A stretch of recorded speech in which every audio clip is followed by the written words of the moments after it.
Super 100 competitive classes में एक बार पुनः हम आपका क्रांतिकारी हार्दिक अभिनंदन करते हैं। आज का क्लास आपके लिए काफ़ी इंफॉर्मेटिव होने वाला है और मैं इसमें शब्द के प्रकार पर ही विश्लेषण करूंगा। आज हम अर्थ के आधार पर शब्दों के जो भेद होते हैं, अर्थ के आधार पर शब्द भेद को ही पढ़ाऊंगा। तो टॉपिक लिखते हैं अर्थ के आधार पर, अर्थ के आधार पर शब्द के भेद, शब्द के प्रकार। तो चलिए अर्थ के आधार पर शब्द के जो प्रकार हैं उसको देख लेते हैं। बिल्कुल सिंपल और साधारण है। अर्थ के आधार पर शब्द के जो प्रकार हैं उसमें आप देखोगे कि कहीं कहीं लिखा रहता है, पहला ये दो प्रकार बताए गए। एक बताए गए सार्थक शब्द और दूसरा बताए गए निरर्थक शब्द।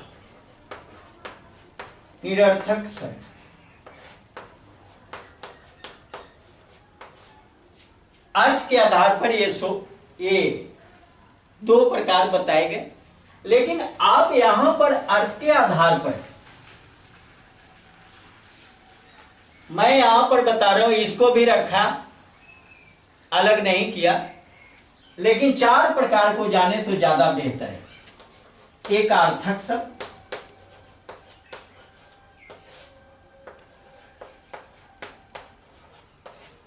दूसरा अनेकार्थक शब्द,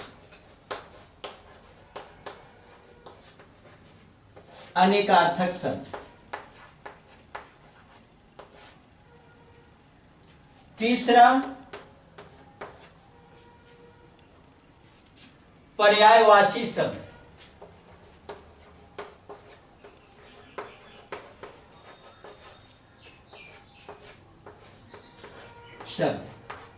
और चौथा विलोम शब्द, विलोम या विपरीतार्थक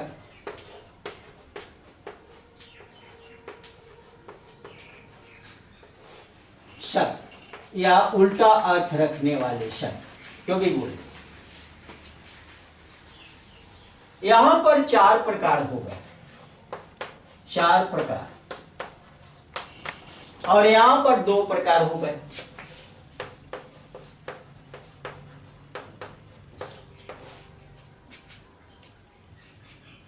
और एक ही है अर्थ के आधार पर,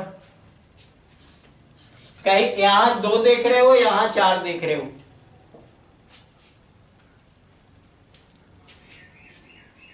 अब आप कहोगे कि क्या ये चार और ये दो किसको माना जाए? दोनों आपको मानना है। ऐसा नहीं है कि ये इसको आप इग्नोर कर दो, इसको एक्सेप्ट कर दो, इसको एक्सेप्ट कर दो, इसको इग्नोर कर दो, किसी को नहीं करना। यहां पर मैं सार्थक शब्द की बात करूं, आपको दोनों लेकर चलना है। ज्ञान तो जरूरी है, ठोस ज्ञान ही आवश्यक है, और हिंदी भाषा है, भाषा पर मजबूत पकड़ आपकी होनी चाहिए। सार्थक जैसा कि शब्द ही परिभाषा को स्पष्ट कर रहा है कि ऐसा शब्द जिसका अर्थ निकलता हो, ऐसा शब्द जिसका मीनिंग लगता हो, वो सार्थक, और ऐसे शब्द जिसके अर्थ न निकलते हो निरर्थक होते हैं। यानी कहने का मतलब जिन शब्दों के अर्थ निकलते हो वो सार्थक कहलाएंगे, और जिनके अर्थ नहीं निकलते वो निरर्थक शब्द कहलाएंगे। अब मान लो कि यहां पर मैं एग्जाम्पल में बताऊं सार्थक का एग्जाम्पल ले लूं, तो अगर मैं कहूं कि कान, तो अर्थ निकल रहा है, कान का अर्थ निकल रहा है, सार्थक शब्द है। नाक अर्थ निकल रहा, भूमि अर्थ निकल रहा, मनुष्य अर्थ निकल रहा है। अरे जितने सारे शब्द बोलो उसका कोई अर्थ निकलता हो तो सार्थक की श्रेणी में आ जाता है। और दूसरा, यानी शब्द को दो ही खेमे में बांट देंगे, एक तो अर्थ जिसका निकलता हो सार्थक हो गया, अर्थ नहीं निकलने वाले को निरर्थक कहेंगे। जैसे अगर मैं यहां पर लिखूं नका, कल,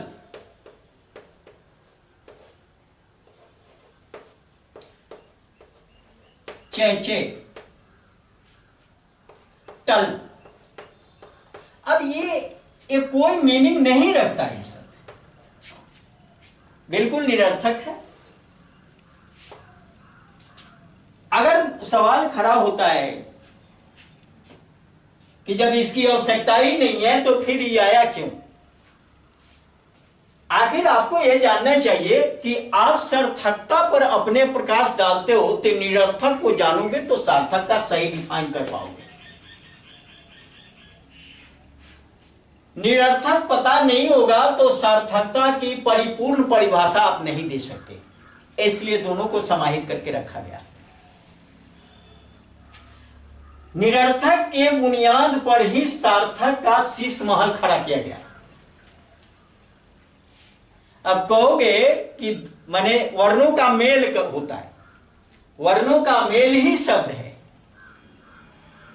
अगर सिर्फ कह दे कि वर्णों का मेल शब्द है तो कोई भी वर्ण मिला दे तो हो सकता है कि सार्थक बन जाए या निरर्थक बन जाए, लेकिन शब्द की परिभाषा में बताई गई कि वर्णों का ऐसा मेल जिसका मीनिंग निकलता हो, जिसका अर्थ निकलता हो, वो शब्द कहलाता है।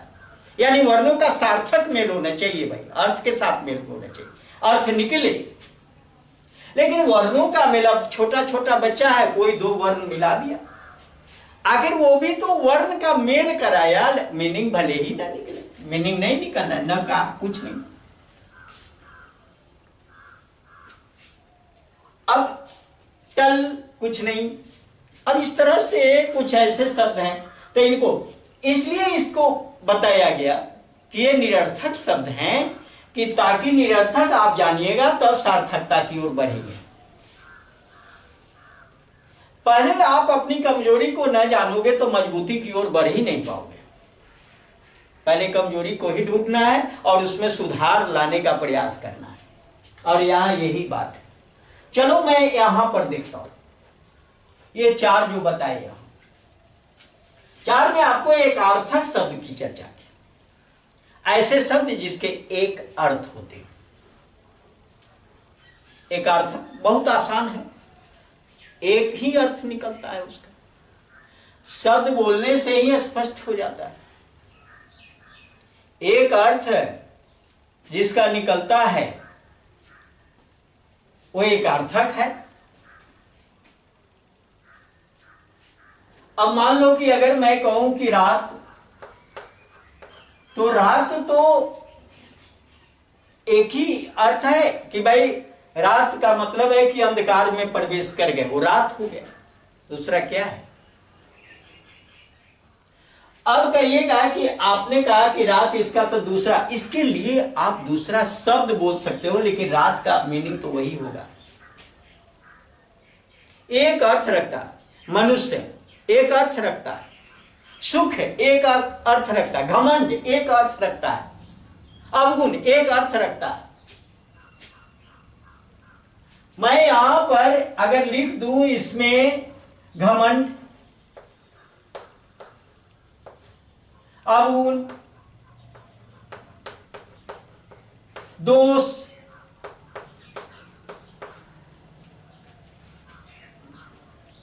मानवता,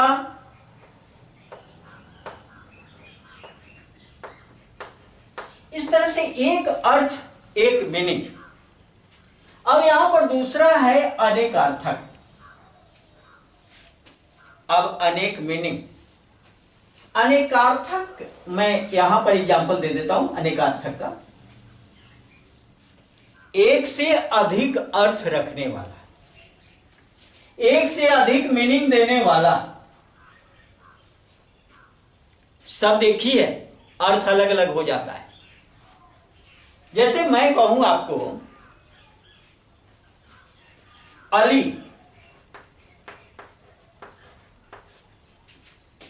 अब अली का मीनिंग होगा भंवरा, सखी, इस तरह से अलग अलग अर्थ निकल रहा। अगर मैं कहूं यहां हल,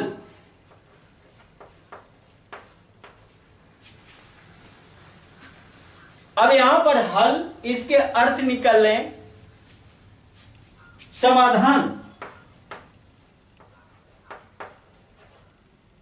समाधान और खेत जोतने का यंत्र, खेत जोतने का यंत्र।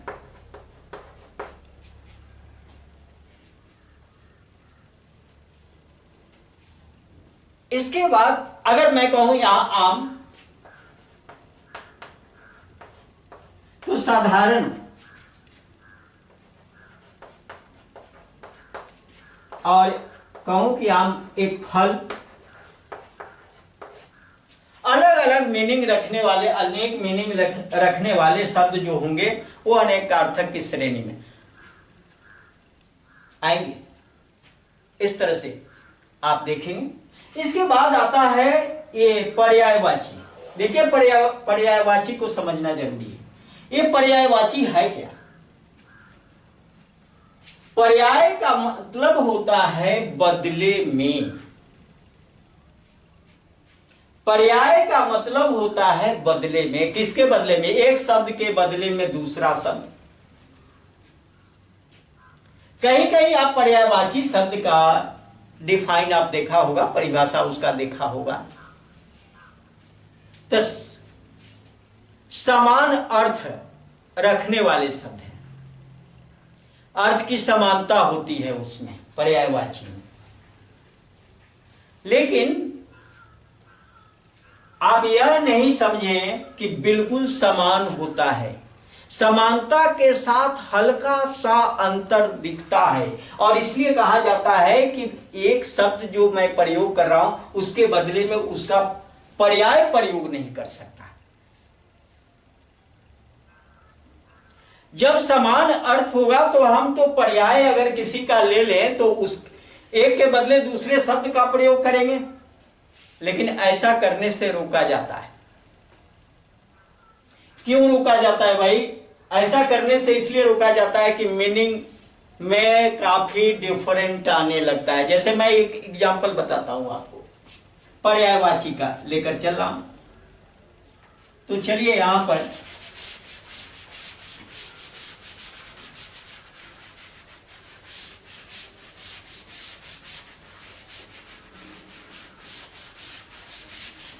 पर्यायवाची, ये पर्यायवाची शब्द जो है, हमने कहा कि अर्थ है कि समानता है लेकिन पूरी समानता नहीं।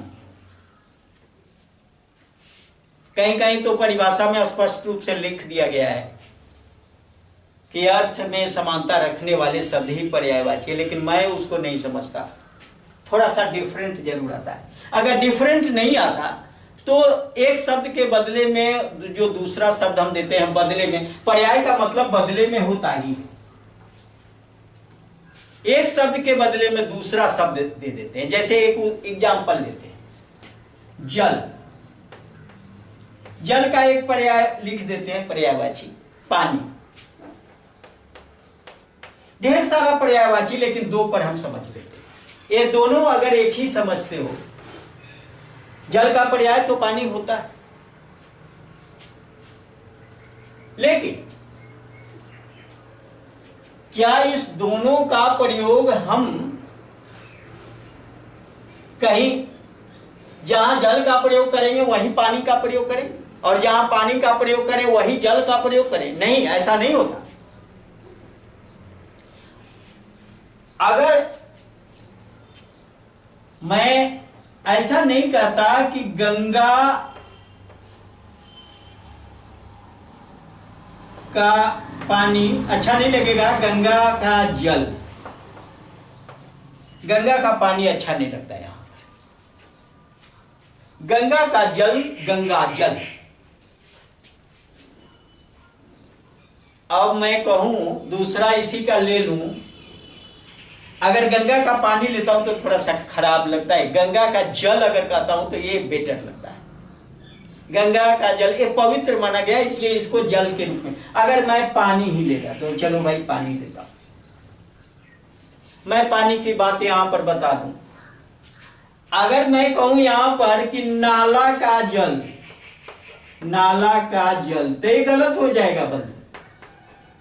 अब यहां नाला का पानी लिखना पड़ेगा आपको, जल नहीं लिखना पड़ेगा, नाला का पानी, ये सही होगा, नाला का जल मत लिखिए।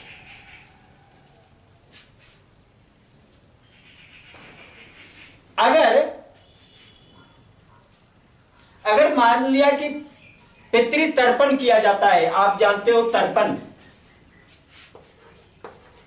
तर्पण, तर्पण किया जाता है, तो तर्पण किया जाता है, तो इस तर्पण में क्या होता है?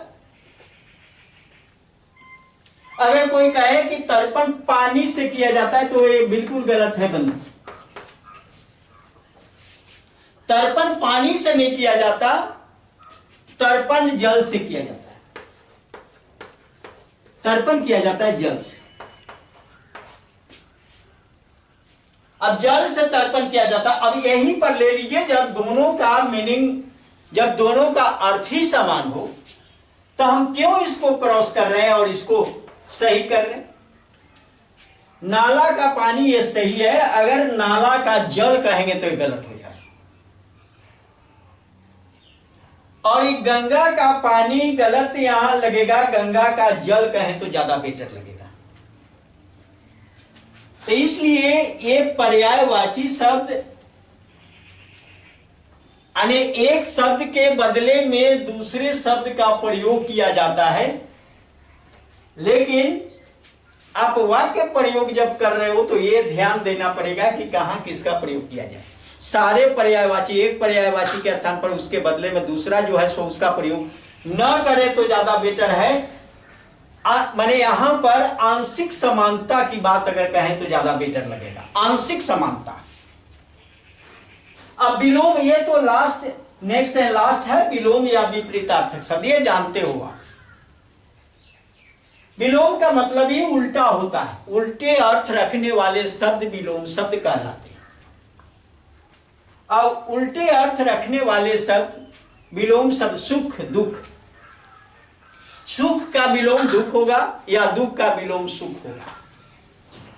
धनी का विलोम निर्धन होगा, निर्धन का धनी होगा। इस तरह से उल्टा मीनिंग, रात का दिन, दिन का रात, दीवा रात्रि, रात्रि दीवा, इस तरह से आप विलोम करते हो। अंधकार का प्रकाश, प्रकाश का अंधकार, इस तरह से विलोम एक दूसरे का होता रहता है। खास करके विलोम में सहचर शब्द होते हैं, वो भी विलोम में चलते रहते हैं। तो चलिए, अगर ये समझ गए, आपके लिए क्लास उपयोगी है, लाभप्रद है, ज्ञानवर्धक है, तो इसे लाइक करें। हमने हिंदी इसलिए शुरू किया कि हर कंपटीशन में हिंदी अगर भाषा लेते हो तो भाषा में पास करना अनिवार्य माना जाता है, और हिंदी व्याकरण आपके लिए मजबूत है भी, और खास करके 90% स्टूडेंट हिंदी भाषा को कवर जरूर किए हुए। तो इसलिए इसको जरूर जानिए, समझिए। और व्याकरण से ढेर सारे सवाल पूछे जाते हैं, तो हिंदी व्याकरण से ढेर क्लास भी हम आपकी सेवा में देते रहेंगे। ये अगर आपके लिए उपयोगी है, लाभप्रद है, तो इसे लाइक करें, अपने मित्रों के साथ शेयर करें, और सुपर 100 कॉम्पिटिटिव क्लासेस को एक बार दिल से सब्सक्राइब करें। बहुत बहुत धन्यवाद। जय हिंद, जय भारत।